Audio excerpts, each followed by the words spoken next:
Hey guys, welcome to lesson 22 notes. Today we're working with X and Y intercepts. So we've already looked at these in 2 lessons, I'm pretty sure, but this is going to be a whole lesson. We're going to be graphing by the intercepts. So the point at which the line intersects the x-axis goes from left to right, so this thing right here. That point where it crosses the x-axis is called the x-intercept. So I'm going to circle it, the x-intercept. All right, and then we have the point at which the line intersects the y-axis. Y goes up and down, it's the y-axis, the bold up and down line, and that's going to be called the y-intercept if the graph crosses right there, which it does. So we have a y-intercept here. All right, so example, identify the x and y intercept of the graph shown to the right. Well, we kind of did, but you guys remember in key features, we could write these out as ordered pairs. We could say it another way as well, but let's go and write it as an ordered pair. So let's say the x-intercept, you can write that for short. X-intercept, and it's gonna be 1, 2, 3, 4, 5, 6, 7, 8. 8, and then comma, and then we need the y value, which is 0, because we don't go up or down, so we're at 0 for y. So refresher on these, it's x comma y, so we went to the right 8, it's positive 8, didn't go up or down, 0 for y. Okay, now let's do the y-intercept, and it's going to be, well, we didn't go right or left, so it's going to be 0 for x, and we go up 1, 2, 3, 4, 5, 6, 7, 8. So it's 0, 8 for the y-intercept. All right, this should be review for the most part. Okay, so to find the x-intercept of an equation, you need to set y equal to 0 and solve for x. That's the new part. So we're gonna have equations, and you're gonna have to, it's gonna say find the intercepts. So all you gotta do when you need the x-intercept is you set the y equal to 0, AKA you plug in 0 for y, take y out of there, put 0 in its place, and you just simply solve it until you get x equals something, and that will be your intercept. Just like this could be written x equals 8. All right, so we'll look at that a little bit more closely here in a second. For now, just know this. To find the y-intercept of an equation, you set x equal to 0 and solve for y. All right, so example, find the x and y intercept of the equation y equals 3x plus 6. So x-intercept we're gonna do over here, y-intercept we're gonna do over here. All right, so for x-intercept, it simply said to set y equal to 0 and solve for x. So we're gonna put a 0 in place of y, so let's go ahead and write 0 equals, and then we just write the rest of it. So all I did there was put 0 in for y and rewrote the rest of the equation. And now we just solve. So we'd subtract 6, that cancels out.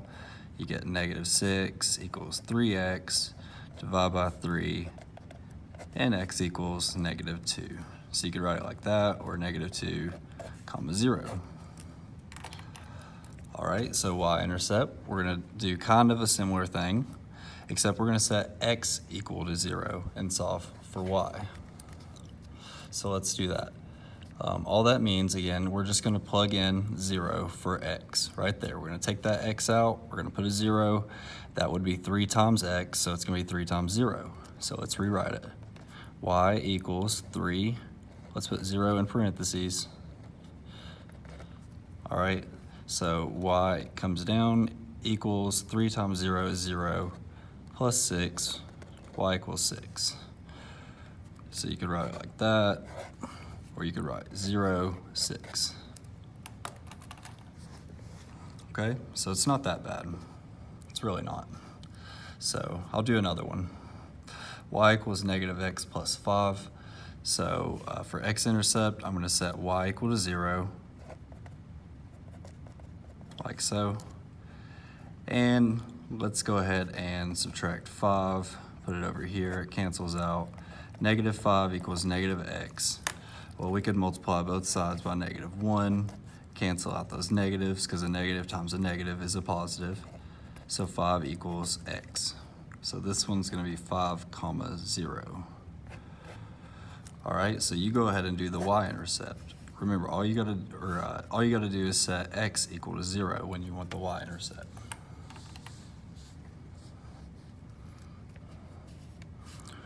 All right, so you should have had it set up like this, and then y equals 5. So 0, 0, 5. If that's what you got, really good job. Go ahead and work number 2 and see if you can come up with that one.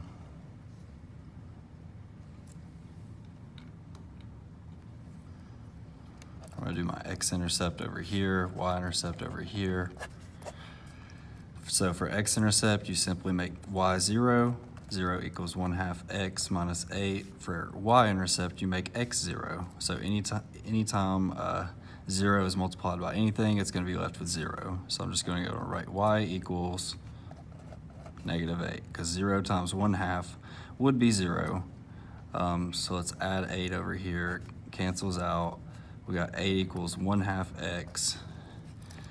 And we can multiply small fraction by big 2 on bottom and big 2 over here. This cancels out because 2 over 2 is 1. You're left with x. 2 times 8 is 16. 16 equals x. So you could write 16, 0. And the y-intercept 0, negative 8.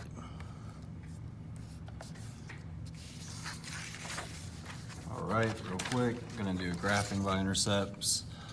So just so you can see one of these. First of all, you have to go ahead and find the intercept algebraically. So let's set y equal to 0 to find that x-intercept. So it looks like it's going to be 3. So that's going to be 3, 0 right there.